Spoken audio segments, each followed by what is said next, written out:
The Wood Elves raised Lina as one of their own, though none ever forgot the morning she was found.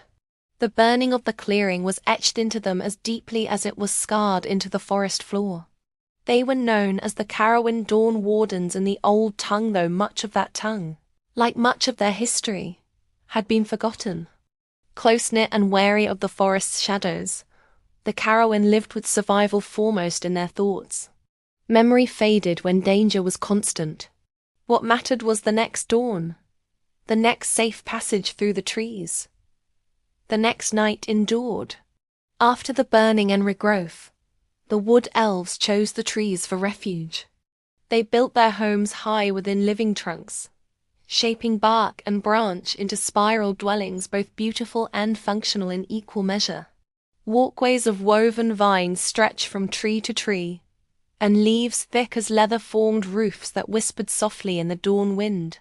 Life among the Wood Elves demanded balance, every step measured, every harvest careful, every song sung with intent. Lina learned quickly. She ran barefoot along root bridges and branchways, always laughing, always dancing, always singing her cries of joy echoing through the canopy. Where other children learned first to be wary of the forest, to understand that silence could save them, Lina learned sound.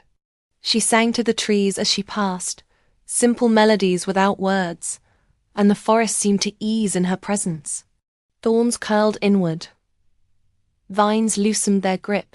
Even wary blossoms closed their watching eyes when her voice drifted near. The other children learned early to avoid the blossom's gaze, but Lina passed them unharmed. Each song grew stronger than the last. To Lina, this was normal. To everyone else, it was not. The elders noticed. How could they not, with a song so strong? They spoke of it only among themselves, in quiet whispers. They watched Lina with the same care they gave to unstable magic, wounded ground, or a potential enemy. When she sang, the Dawnland softened, not safe, but less sharp. This comforted them and unsettled them in equal measure. Gifts from the forest were never without price, and this one defied understanding. How could a child wield such magic, naturally magic they themselves could not match even after decades of training, taught from birth, yet still unmatched by this child?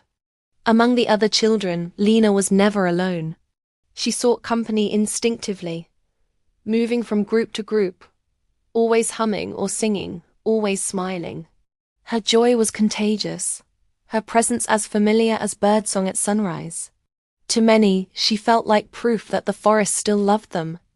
Only in her soul did Lina know the truth of the song, not yet in her mind. The song came naturally, without thought or effort. At night, when the village quieted and even the leaves stilled, she felt the weight of the forest's attention. In silence, it pressed against her thoughts memories of burning groves, broken roots, and shadows that refused to fade. The whispers were never words, but they carried intent, filling her with an apprehension she could not yet name. So Lina sang. She sang herself to sleep, her voice low and steady, pushing back the murmurs until dawn returned. When one of the children feared the shadows, Lina sang to them as well, easing their terror and calming their parents. The elders pretended not to hear, but they never asked her to stop, whispering among themselves when no one else was listening. As Lina grew, the shadow beings came ever closer. Not into the village, never that bold, but to its edges, where light thinned and roots twisted too tightly to fully block it. Lina sensed them watching, their hunger brushing against her awareness like cold fingers. When fear rippled through the settlement, she was always the first to feel it, the first to lift her voice. She did not know why, only that something compelled her to sing.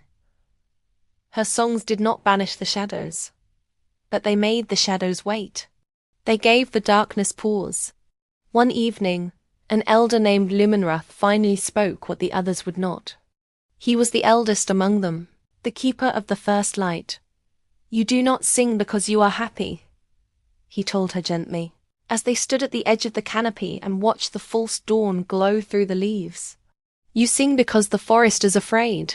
Lumenrath knew her song was protecting the village, though the nature of her magic remained beyond his understanding, something he longed to comprehend.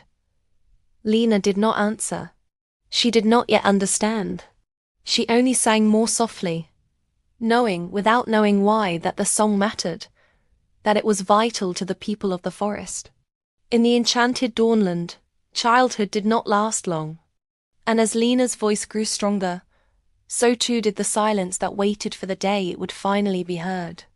And still, the shadows edged ever closer.